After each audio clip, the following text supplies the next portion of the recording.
George Washington was born in 1732 in colonial Virginia when America was still under British rule, and long before his father, Augustine Washington, was a respected man who taught him discipline. George grew up in a simple colonial environment that shaped his character and sense of duty.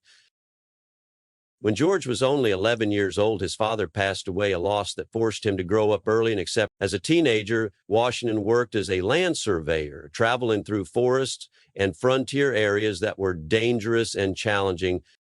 In his early 20s, George Washington joined the military, where he began learning leadership, discipline, and warfare.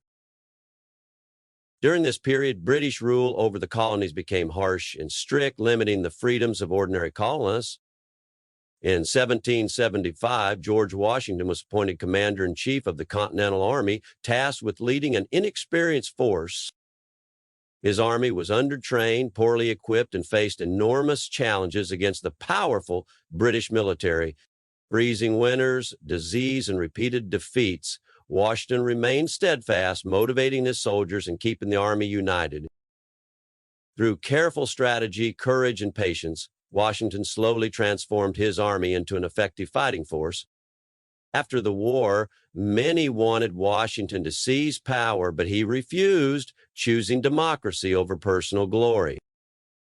As president, he focused on building unity, stability, and strong institutions to guide the new nation forward. After serving 2 terms, Washington voluntarily stepped down, showing that true leadership is about service, not power.